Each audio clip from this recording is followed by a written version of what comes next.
Hi there, crafty friends. Welcome and thank you for joining me. Today we are going to make a card using Spellbinders' brand new block print Zodiac collection.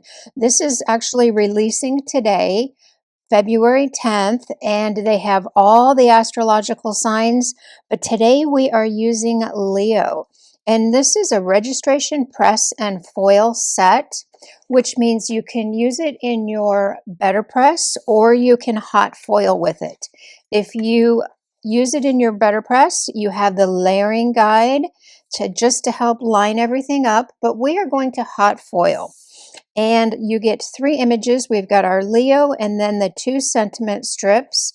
And I'm hot foiling today, but I just wanted to show you.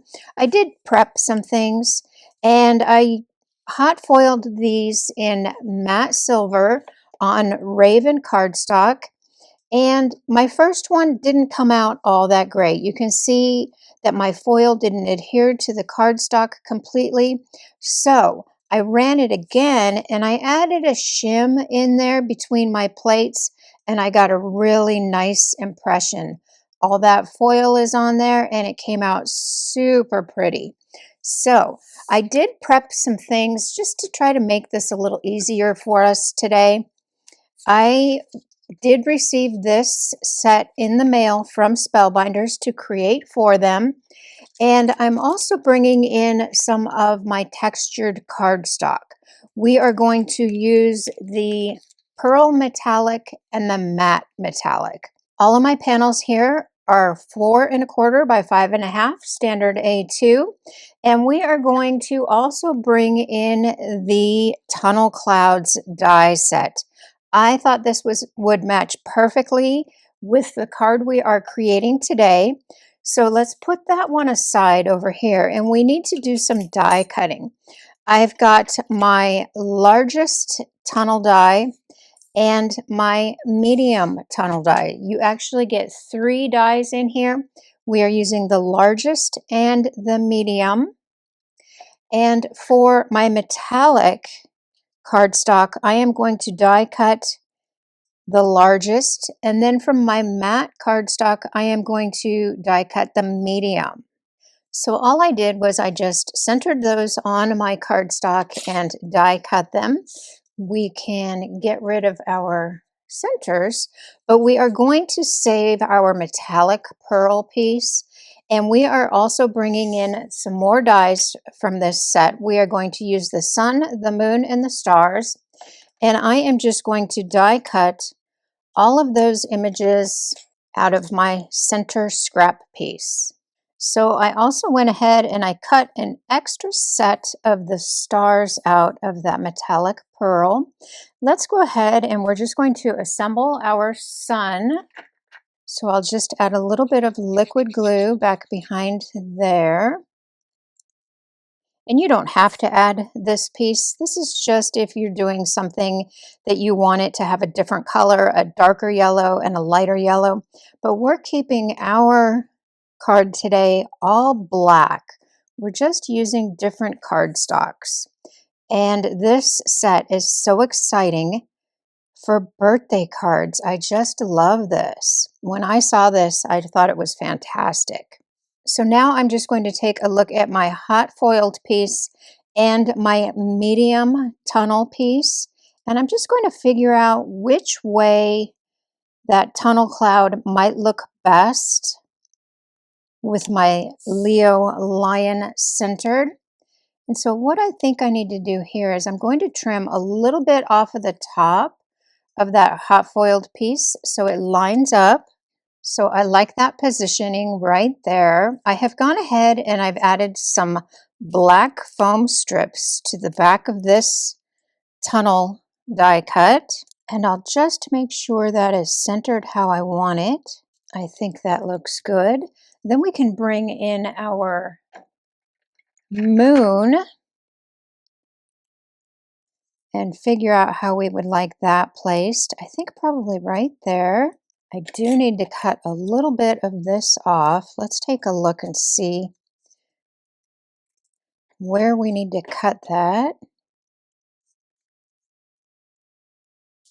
I think that's good. And I will add thin foam squares behind my sun and my moon. So now we can go ahead and add our largest tunnel cloud die, and I think we're going to go that way. So I've got foam tape behind my largest tunnel cloud, and I'm just going to add that. And I love that look. I love that black on black look with the different textures. So now we can go ahead and we can add our sentiments. We've got natural born leader for Leo. And we've got Leo, July 23rd through August 22nd. I actually selected the Leo set because my husband is Leo. So let's add some foam strips behind our Leo and get that attached right underneath. I'm actually just using a foam square, and I'm only going to need one and a little piece of one because we've got to pay attention of our clouds. And then I'll use a little bit of glue just to hold that in place. And I will bring in my T-ruler to make sure I get that centered and straight. Then we can add our natural born leader sentiment. And I am putting that right up at the top. And I need to look at my clouds, and I'm figuring out where to put my foam squares. And I can see I need them right here and right there, under the A and under the O. We will also add some liquid glue and get that centered. And I think that's nice and straight. Now we can add our stars. And for my stars, I will be putting a little bit of foam square underneath those. And I've got thin foam square behind my stars. I'm just going to scatter them. But I was so excited when I saw that this set was coming out. My mom has always been into astrology, and she has everybody's birth chart when they were born. I've never really followed it. I mean, every once in a while, if I'm reading the paper, I will look at my horoscope, but it's not something that I live or die by like my mom always has. So now we're just scattering our stars, and I'm not going to put any gems on this because this one is actually for my husband since he's a Leo, and I wanted to keep it pretty masculine. And that card is done. I added my panel to a black card base, and I am loving the look with those tunnel cloud dies. You get so much dimension. Everything is popped up with either foam strips or foam squares. I love the pearl metallic against the matte metallic. And then we've got our raven cardstock and our matte silver foil. This is just stunning. Everything I used today will be listed and linked in the description below. Thank you so much for spending time with me. Please give me a thumbs up, leave me a comment, and I will see you tomorrow with another block print Zodiac card. Bye-bye.